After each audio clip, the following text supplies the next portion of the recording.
Hey BookTube, I'm back with another review.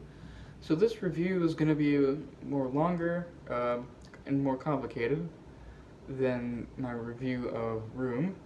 This will be a review of Plato's Laws. And I read it on my e-reader, as you can see, and this edition is from the Cambridge Texts in the History of Political Thought. This is edited by Malcolm Schofield and translated by Tim Griffith. And this was a good edition to read of Plato's Laws. I thought it was quite smoothly translated, and the notes were pretty good. But first, before I give my actual thoughts on this book, which I have a lot of thoughts, let me set the stage for this work as part of Plato's corpus of work that survives. So it's one of the only works of Plato that is not written with Socrates. So most of Plato's dialogues involve Socrates, and Socrates is always the one who's questioning and making points and whatnot, and always with certain points and aims in mind, and giving out his ideas, and basically creating an annoyance to other people by exposing basically how dumb they are and how smart he is. And in this book, it's different. We have only three characters, and one of them, the main character, is the Athenian stranger, who is visiting Crete. Is it Crete? Crete, the island at the very bottom of the Greek islands there. And he's talking to a native of the island. Was it Cleonias? I think I'm pronouncing that correctly. Cleonias. And then we also have Megalus, who's from Sparta. Yeah, Cleonias. And then we have Megalus, who's from Sparta. And they are, all three of them are old gentlemen who are on their way to a religious site. Was it the Cave of Zeus or something like that? And on the way to this cave, they're walking, so it's going to be a long walk. And they decide that why not spend our time discussing the nature of laws, and what are the ideal laws, and what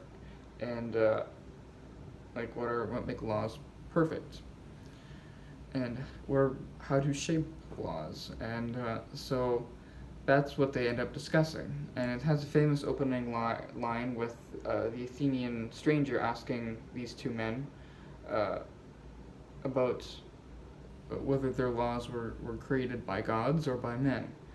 And they both of them give accounts of the origins of their laws, which are usually given by gods, and then they expound how perfect their laws are, and how much they agree with, how much they appreciate the laws of their native place.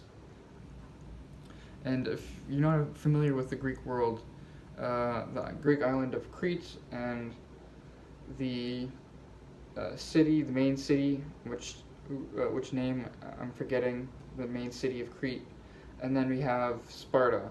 Both of them were very strict and very different from most of the Greek world, in the sense that they were very much warlike states that were known for their constant training in war, and their communal meals and stuff like that, and very strict discipline, very conservative. And the whole purpose of having those two as the interlocutors for this Athenian general is to test out not only their own laws, but to expound upon them. So it becomes very clear, if you've read The Republic, that Plato himself was not a fan of Athenian democracy, and he shows a lot more favor towards Spartan laws, the strict discipline of the Spartan laws. And so then he takes those ideas and then goes further in this book. And, well, And before I go into the ideas of this book, I want to say that after having read probably, over 5 works of Plato this year, I don't get along with Plato's dialogue structure, the way he presents his ideas. I don't get along with it very well, and mostly because I find it to be almost redundant, and it just gets in the way of the actual discussion of ideas. Because it's, as much as Socrates likes to think, is known as some kind of brilliant questioner who shows the illogical, unrational beliefs of other people, Socrates really, and even the Athenian general in this book, really likes to give his own ideas and go on long monologues and whatnot. And that's no different in laws. And it's very, like, I'd rather just read someone giving a long monologue that instead, like, the Apology was one of the easier ones to read, because the thing with the dialogue approach is that Plato is arguing a lot in questions, in the form of questions, instead of directly making his ideas clear. And I had a philosophy professor when I was doing my undergrad. I took philosophy courses on the side. They were not what I was actually studying, but I had a philosophy professor who told us distinctly not to argue in questions, because questions obscure meaning. And so if you are asking rhetorical questions, which Socrates and the Athenian general love to do, they're always giving these leading, manipulative questions that really do obscure meaning. I find myself a lot more frustrated, because, especially since most, at least in the laws, not so much in the Republic, though in some of Plato's dialogues, the main characters, or the side characters that are talking with Socrates, or in this case the Athenian general, they're usually yes men, who just accept unquestionably most of what Socrates tells them, or what in this case the Athenian general tells them, or Athenian stranger tells them, or asks of them. Though Cleonidas does have a little spurts of personality sometimes when he's very unclear about what the Athenian general is talking about and asks him to be more clear, and sometimes asks some more pointed questions of the Athenian general, which is occasionally refreshing. But even then, I'd rather just Plato wrote out his ideas as he would, say, from Socrates lecturing a bunch of people, and that would have been a lot more clearer. But anyways, I'm going to go into the ideas, or what I remember of the ideas, because it's been about a week since I've read this, but I've been thinking about it since, and I've been keeping a bunch of notes and jotting down the ideas in my head, or playing with the ideas in my head. So, the main thing is that, and the main thing that differs this book from the Republic, is that this is a very practical search for workable laws. So, theoretically, if you were to found a new city, how would you go about doing that? And that's different from the Republic, because the whole discussion of the idea of laws, or of the ideal state that the Republic is famous for, is in the context of individual, or of the argument of how the individual should live a just life, or whether or not it's better to live an individual just life. Because Socrates in the Republic says that the individual and the state are basically mirrors of each other. So the virtues for the individual on how to live a good life are the same for the state on how to run the ideal state. And I'm going to say state, but it's basically a city, or the Greek term is the polis. And so the ideal state in the Republic is part of a wider discussion about virtue and individual virtue and the just person or the unjust person. And So this book, The Laws, is basically Plato's compromise. This is him actually looking at specific real world nitty gritty, trying to figure out actual laws on how to practical laws on how to orient a society. And for that I quite appreciated this work, even though it's by far Plato's long. Okay, not by far, but it's still the longest work Plato ever wrote, probably by a good 100 pages, if not more. It's far more practical in its orientation, and for that I also appreciated it a lot more too. So I appreciated the practicality of this work, even though it's still Plato. So Plato does like to indulge himself in his very different ideal concepts, and so diving into them, basically Plato acknowledges that the Republic, the state in the Republic, the one with the philosopher kings, is not a practical society. That would be if we lived in an ideal, perfect world, but we don't. So how would laws look like in our world? This is what, and that's what he talks about, and he talks about it from the perspective of the lawgiver. So in Greek societies, usually states were founded on the ideas put forward by a certain lawgiver, and there's some famous ones that were in history too. Like if you've read Herodotus, you would have known about Solon, Solon, Solon, the lawgiver for the Athenian democracy, and how his ideas shaped the Athenian city. And basically he came up with all these laws, and then he kind of left the Athenian city because, of course, when you're creating laws, you're not going to make everyone happy, and Herodotus plays with that for a bit, but that's besides the point. You always had lawgivers who were these people who were like these independent arbitrators who maybe weren't connected to the city itself, but were sufficiently wise and smart and knowledgeable, who could come up with basically laws that were good enough to satisfy the people that were moving to this new founding city. So usually, and also another note, Greek cities usually were very strict with citizenship.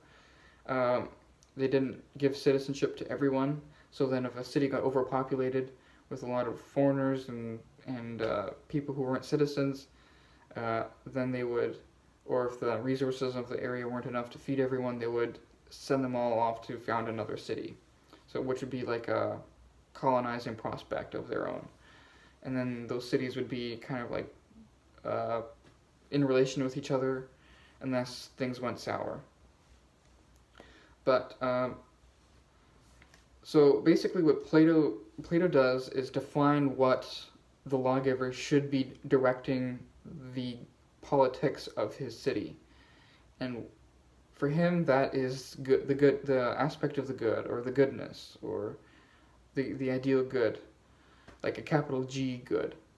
So the lawgiver should be directed towards what is good, and all the laws and all the aspect of societies that he constructs should be towards this aim. So the state has this design towards the good and bringing the people towards the good.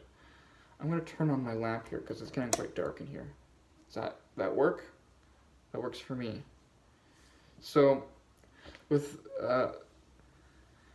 and that fits with Plato's usual theme of everything has to be perfect, and the idea of the forms. You always have this ideal state of something. And so Plato was very much getting everything perfect. And that's how he goes about making laws, making everything perfect. As much as perfection can be made in this world of change, in this world of constant shifting of conflicts and of human flaws, human fallibility. Um, so, and he also, and that's, how should I say this? He goes about doing that in a way which he sees as, he's almost like he's disappointed uh, in the way humans don't are flawed. So he talks a lot about human desire, uh, different fleshly pursuits, such as wealth, such as the search for health, um, the desire for courage, and then how people always look for these certain aspects and they use them, and those things consume them, and then this creates conflict in the world and in the state and creates disorder. So what Plato does here is he constructs a very paternalistic society or paternalistic state where it's all encompassing, it's very strict, it's very controlling of individual life and the private lives of citizens, and this is all for what he says for the communal good and for the good of the individual people in a very religious sense, because the good was not just like virtue, though virtue does play a big part of Plato's laws and individual virtue. So the laws are supposed to be forming the souls of the citizens towards what is just, what is wise, what is self-control, and towards courage. But he's also trying to use the laws as it's like a mutual relationship between the citizens and the laws. So the laws are there to keep the people in line, but the laws are also the laws are also there to help the citizens live the best kind of life that they can live towards the good. So they're like a check on the people, but also a guide towards the people on how to live a good life. And for that, Plato exposes his own ideas of how he thinks a society should be constructed. And for him, it's very communal, and it's very, very controlling, but it's also very strict.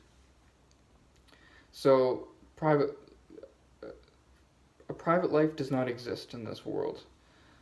Because he says distinctly, actually, that families, that the locus of the family, the private family, or the private household, if that is out of order, that will throw the entire state into disarray. So you can't have people, each household following their own moral code or their own individual desires, because that will only throw the entire state into chaos. And what Plato is trying to do is to structure society so that everyone is working towards the same end. And that includes very strict laws on when people are supposed to, or how people get married, how people have kids. So for example, he says men are specifically supposed to have kids between the ages of 30 and 35. Women are supposed to have kids between the ages of 16 and 20. And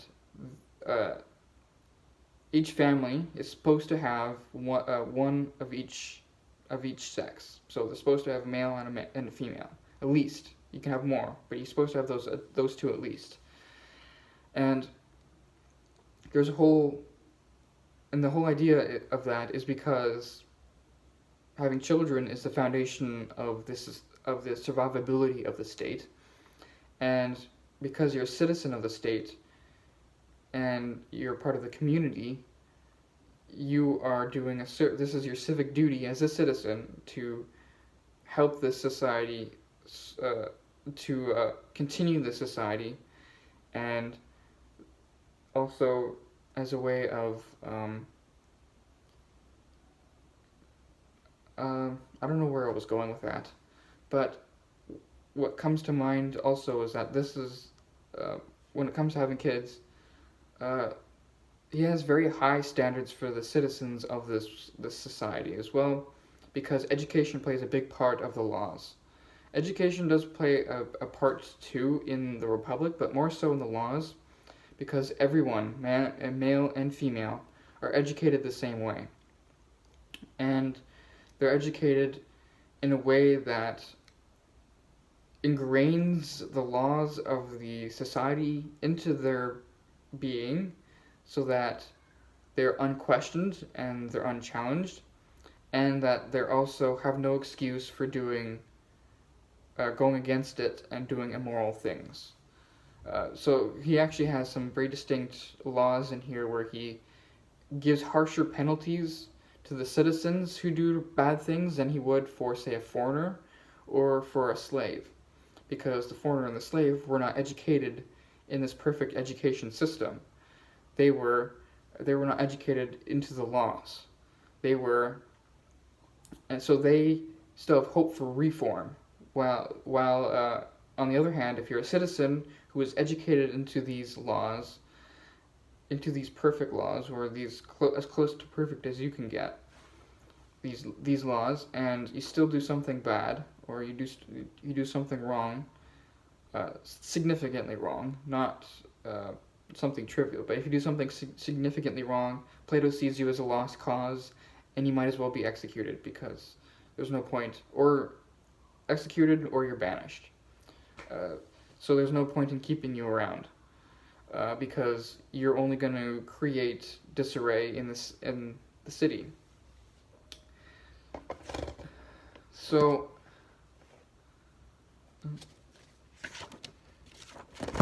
sorry here, I just got a bunch of notes here so that I actually have some coherence in what I'm talking about.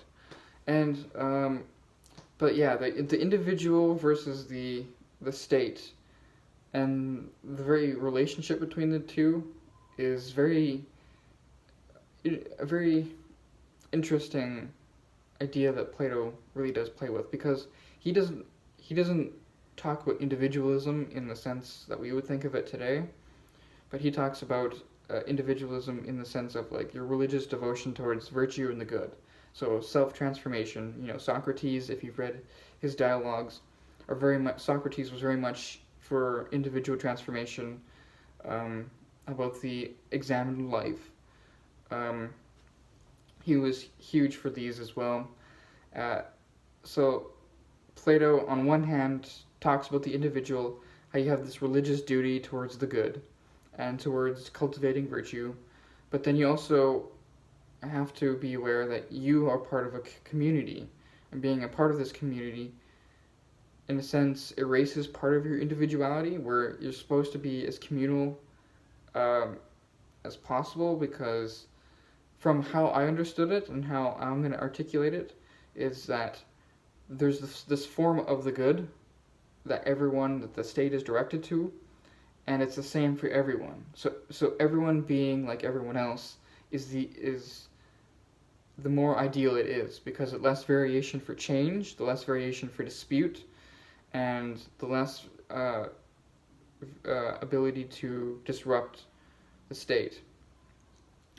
And actually, the ideal society for Plato would be a propertyless, a fully communal, a moneyless society, in which money and property have no value, and that everyone can get along communally, eating meals together, and we're constantly reminded about our civic duty towards everyone else.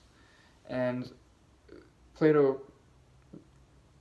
voices that desire, but he rejects it as the function of the state, because he says that there's no way humans would be able to function, or that's the ideal state, but it's not something that he thinks as a realistic vision for a new society or for a society. And so he has a very strong paternalistic state instead, and there's large sections of this book where he just lists a whole bunch of laws and the penalties for those laws and for different variations, and the very people who are judging over these laws, and the different parts of society. Like he has a whole structure of how this state should be divided and who governs which aspects. And for example, I'll say for education, there should be someone like a ministry of education, like this person who's responsible for education. He's supposed to be over 50, but not under. But he's supposed to be at least 50 years old, and under 70. He's supposed to have had kids himself, and he's supposed to be known as like an upstanding citizen. And he's the one who's in charge of overlooking education. And he, like for dancing and for music and for athletics, he's responsible for overlooking these. But also for music or for musical instruments, not just singing, but then also for writing. So you have Plato makes it very clear that if people were not subservient to the laws, then that would breed chaos. And for him, the biggest form of chaos is civil war. And if you know if you know the Greek history, or history of Greek cities, and even in Plato's time, civil war was very much relevant at the time. A lot of states went into civil war, and there's a lot of disorder, especially in Athens, especially before the death of Socrates, and a lot of conflict among the Greeks. And I can imagine that would have a profound effect on why Plato wanted to have the most perfect laws and then fix them in concrete. Though I should amend that by saying Plato's not completely unreasonable in the sense that one lawgiver is going to set the rules in stone, like the Ten Commandments, and that they're going to be fixed and unmoving.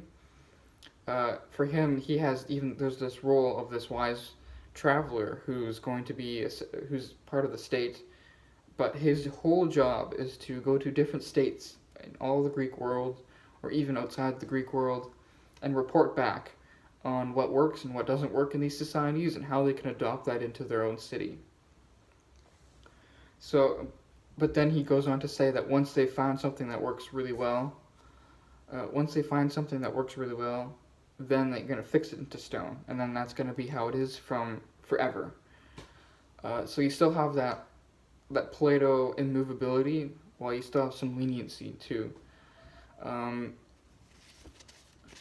see. Yeah, so he's very paternalistic in his ideas.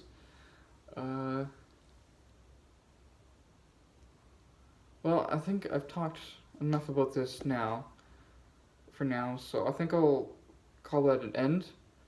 I've done my best to give a sense of what this book is about, and I hope I made some sense. I know I say that a lot, but I don't actually hear myself talk. It doesn't actually make a lot of sense to me.